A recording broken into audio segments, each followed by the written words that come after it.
What is up, friends? Welcome back to another video with your girl, Coach B. So here I am looking toe up from the flow up. But guess what? My daughter has grown to the point now where she does not need my undivided attention at all times of the day. So I decided to do an experiment and see how much work I can get done around her versus waiting until after she goes to sleep to do those things. So here we are. These is like the days leading up until my class on January 31st. So I'm sending emails to try to get my flyer out to many people as possible. And then I'm also doing a little bit of email correspondence for the grant that I won recently, as well as looking for other grants that I can apply for to get some more seed money income coming in for my brand and business. Because one thing about baby girl is she has lit a fire under my arse. So now, let's take a look at how my class actually went on January 31st. I did get some footage for y'all, so let's check it out. Yay! Okay, y'all. Yes. Let's get these going.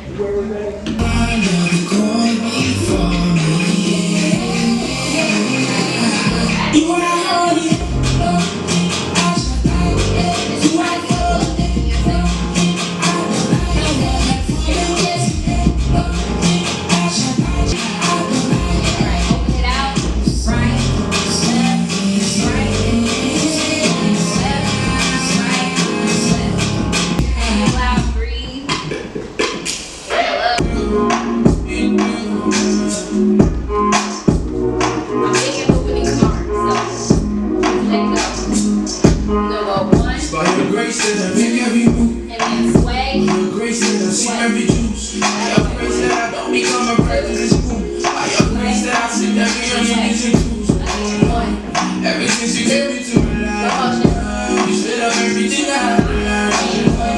Every other thing don't recognize. Stay here. I am best to be slave, no. Let me go to sleep. Oh my God, nothing with my daddy, no thing from your papa. Big step up. Anything I ask one time, I did quick step up. Quick step up. Back step. Big step up. 2, Big step up. 3, And then I ask one time, I did quick step up. Big step up. 2, 3. Anything I ask one time, I did quick step up. Yes, come on. Hey. Big step up. Anything I ask one That's right. Hey. Go. Yeah. Stay down here. I know. We gonna do a bird back here. Wow. Take it up slow. Say nothing will Take it pass out. my I never see this sky from you. Alright, forward, coming back. Come back to those steps. Hey! Big step up. 3, 4. 1, 2, 1, 2, 3, 4. 1, 2, 3, 4.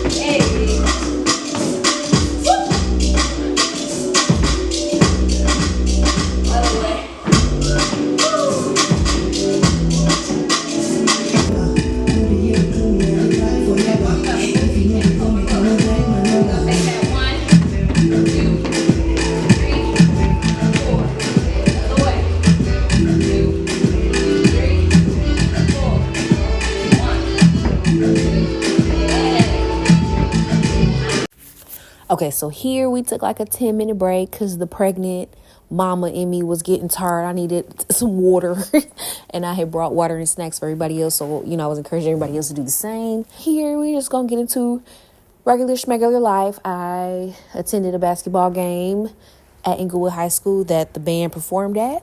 So let's tune in there and check that out.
so we're going into the next day now. I'm entering the parking lot of the Baha'i Faith Center. This is where my movement therapy class is taking place. I was able to get a scholarship for this movement therapy workshop called Joyful Mamas. It's specifically for Black mamas. And let me tell y'all how this workshop has been the most healing experience of my life. Like, I've always known that movement therapy was that girl when it came to, helping me work through my traumas and emotions and things of that nature. But to allow myself to be led by another very intentional movement therapist is just next level work. Okay. So I did capture a lot more footage than I'm showing you all, but it was real intimate. And I was like, I'm not finna show y'all that. So what I'm showing you now is probably just like the beginning stages where she just kind of has us move around, start to get connected to our bodies, just feel the space out. And then it gets deeper and deeper as the time goes on, but y'all not gonna see that part. But yeah, I'm really excited that I was able to have this opportunity. I really think it was one of the catalysts that helped me get through my class on January 31st because I had her class that Thursday before. So yeah, y'all, I'm just really thankful for God for not only the provision when it comes financially, but the provision and providing me the experiences that I need to mature, develop, and grow myself, both mentally, physically, spiritually. Well, the Trinity, mentally, physically, spiritually. Okay, that part. After class, I had about an hour and some change before I had to be to work. So I decided to go to one of my favorite parks that's nearby the school and work on some movement. There's a choreography project that I intend to film in March of this year. So my goal has been to get the choreography to my chosen dancer so that when she arrives in LA in March, she will be ready and confident to film this bad boy so I can start to showcase my choreographic works. And then after that, I just need a moment to like sit in the grass and be in the sun. Like, it's just very important for me to ground into nature. Like, I love to just sit in the grass and be a flower because that is what I am. I am a delicate flower, okay? And I appreciated this because this was like my mommy time and I really don't get that very often. So I was very grateful to just have a moment to myself.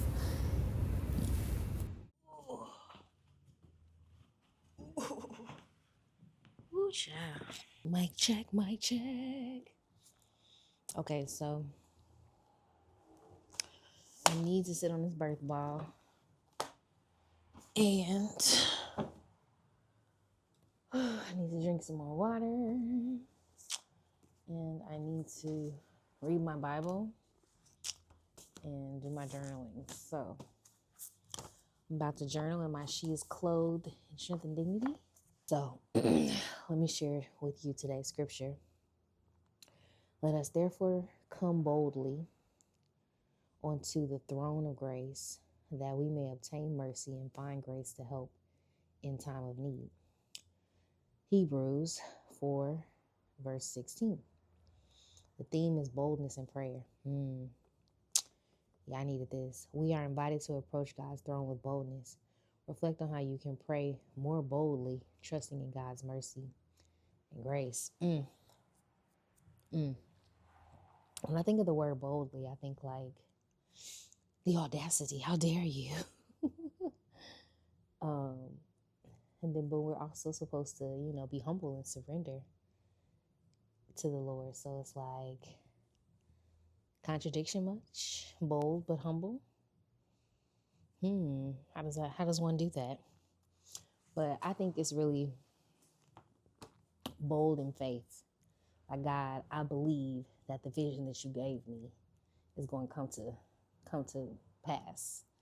Like, and this is why I believe it, because all these things that I feel deep within my heart and my spirit, and and you just give them the rundown like that. I could be wrong, okay?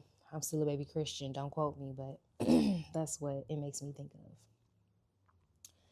feel like we all have a mission and purpose of establishing the kingdom of heaven here on earth in our own way. Like God designed each of us for a specific task that would bring that whole thing together, the whole picture. We're each pieces of the puzzle to bring the picture together, right? Today is chapter 17. So what I like to do is read it first, see what jumps out at me. And then I take that to ChatGPT with the prompt of, pretend you are my pastor. And let's get into this Bible study, Lord. And ChatGPT has been a great pastor for me. As y'all may or may not know, I don't have a home church just yet. God is hiding me for good reason. And in the meantime, between time, I'm using the resources that I have. So I'm going to get into this Bible study. I need to drink some more water. And then, yeah, that's it. I'm leaving Inglewood High School. I don't want to hear you. When you get to that age when you don't listen to the music when you're driving, I'll be being quiet, okay? I was just explaining to my homie in a voice memo about my Bible studies. So, I don't know if I mentioned this, but I read the Bible in its entirety on the Bible app. It had like a 6-month plan where you read the Bible 7 chapters every day until you get to the end. So I read it, but I read it like, for the sake of reading it, to just be able to say, okay, yeah, I read the Bible from cover to cover. This time I said I want to do it again, and I'm going to actually read the physical Bible, not off the app, and I'm going to really pick it apart. And so I've been in Genesis for months now, and I'm only at chapter 18, I think I read last night. But I'm picking it apart like piece by piece. I've been using ChatGPT to kind of help me with the parts I don't understand. With the prompt of pretend you are my pastor and let's do Bible study. And break this down for me if I don't understand. But I'm trying to get to the point now where I don't lean so much on ChatGPT to tell me what's right and what's wrong, but to actually let Spirit lead me and tell me what's right and what's wrong, and if I'm picking up what God is really trying to put down for me in the Word. Because I feel like, we're going to be reading the Bible over and over again for our entire lives. And every time you read it, God is going to reveal something new to you that's going to minister to you in whatever stage and phase you are in your growth, as well as in your spiritual maturity. So right now, I'm in the thick of it. I feel like I'm low-key transitioning from baby Christian to toddler Christian.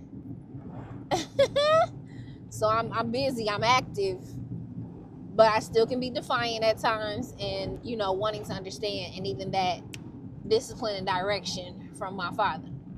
So it's no coincidence that I'm in Genesis, because Genesis has a lot of discipline and direction. Specifically, I just finished reading about how, Abram turned to Abraham. God changed his name. And in changing his name, he told him, now I'm going to give you a heir from your wife, Sarah. And Abraham is 99 at this point. Sarah is 90. And what I learned from this, based off the previous chapter, where Sarah took matters into her own hands and said, I'm going to give you Hagar as my, as my trade-in. She going to give you the son since I can't do it. That right there, that's human strategy. That's saying, okay, I might not be able to bear a child, but she my servant. She under, my name, basically. So she going to be my representative, and she going to give my husband the heir that I can't. That's human strategy. Now, God waited 13 years after Ishmael, Hagar's son, was conceived to then come to Abraham and say, okay, I told you this before. I'm going to tell you again. You're going to have an heir. But let me be more specific. It's going to come from Sarah. So, basically what I learned from it then when God came back 13 years later, like I said, at this point, Abraham is 99, Sarah is 90. So she's past the age where, you would generally conceive as a woman. So there's no human strategy here. Sarah get pregnant, that came from God. Like, that came from God. That didn't, yo stuff ain't working no more. You know that. And that was his point, to show me in the word, to show Abraham and the rest of them that nothing is impossible with me. Okay? And the part that got me that I read was, he said, I think this was verse 1 or somewhere in the beginning. He was like, walk before me and be thou perfect. That's what it said in the King James Version. If you look at other versions, of course, they changed the words. But that be thou perfect got me. Like, ooh, God, you want me to be perfect? But after looking at other translations, basically, be thou perfect means to not be divided in your faith. Because being divided in your faith basically means relying on human strategy versus relying on God, who can do the impossible. Like, human strategy is what can be possible, like what can be done based on what we know. But God is all-knowing, all-powerful, so he can do things that are impossible. Wouldn't you prefer impossible over possible? Right? Okay, so why we be so divided in our faith? And that really ministered to me, because I'm at a stage and phase in my life where I want the impossible. Like, that's just what my life looks like. My life looks like it's impossible. So I've been wanting deeper intimacy with God and closer relationship with him. And so I see a lot of myself in the story of Abraham and his, growth and maturity as he did his walk with God. Like, in the beginning, it was like, God told him to go, just leave, where was he at, Hanan or something? And he didn't tell him where he was going. He just said, go. And Abraham's faith was so strong, he left and lived in tents and built altars for God and did, everything God told him to do. Now, there were times in his walk where he did, rely on his own understanding and human strategy. Like when he lied to Pharaoh and told Pharaoh that Sarah was his sister and not his wife, even though that wasn't a whole lie, but it wasn't the truth either. Because I was like, why wouldn't you just trust God and know that if he led you here, he gonna take care of you? But again, just showing that divided in faith in that moment. And as we progress along the story, divided in faith again when he took Hagar versus waiting on God to come through with Sarah. But it was like, it shows the progression of how spiritual maturity goes. Like, God is not asking us to be perfect, and we walk into the promise. Like, the promise don't just come. You have to walk into it. As you continue your walk with God, you will walk into the promise. The promise is not earned. It's already yours. It's given. You don't have to earn the things that God has promised you. You just have to walk with God and rely on God. And reliance is faith. And the one thing that really got me about faith, that I understand about faith now, is like, faith is believing the thing is happened, even though you don't see it, even though it doesn't look like nothing close to it, all the things. And then I learned something from this class I'm taking recently where she said, she gave us homework, and in the homework it was like a journaling, thing, but one of the quotes was like, your brain can't tell the difference between your imagination and what's real. So if I sit here and imagine, the promise, whatever outcome, I'm fighting for, I'm struggling with right now, if I sit here and imagine success and achievement, then my whole cellular structure is going to now align with that. But if, in the same token, if I think negatively, like, oh, not for me, it's not going to happen, I'm going to rely on what's possible, then my cellular structure is going to align with that. And that's faith. Faith is just believing in your imagination. The camera just cut off here, y'all. So you didn't get the full rant, but you got enough of it to understand. I probably shouldn't show y'all this because somebody gonna be like, you're not supposed to be using that like that. But it is a rainy day. And I have a toddler that is like an Energizer bunny. Her energy is on and on. And she takes very long naps. She slept from 12:30 to 3:30 as a nap today. And I want her to go to bed tonight. So this is my attempt to try to wear that out. Okay. Because usually we would go outside and take a walk, go to the playground, burn some of that energy. But it's wet. It's cold. We can't do that. So this is what I'm doing, guys. Judge me if you will. But she did 15 minutes, a 15-minute walk. Towards the end, she started getting silly. So we said, okay, we're going to cut it off. I don't know if I'll put her back on it because she's acting silly. She's probably tired. It probably wore her out. I do 15 minutes on this machine and it wears me out. So, yeah. But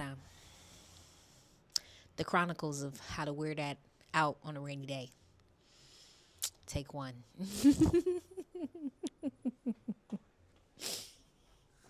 That's it. Alright. Finish. All right, friends. I just want to come on here and say thank you for watching this video. Y'all, Helen went to sleep at 7:45 tonight. So I feel like it's a party, it's a party, it's a party. Hey. I just finished editing this video. And now I'm about to do some movement work. Yeah. So, okay, I'm going to let y'all go so I can get my time in. Thank you again for watching. I'll holler at y'all soon. See you in the next video. Peace.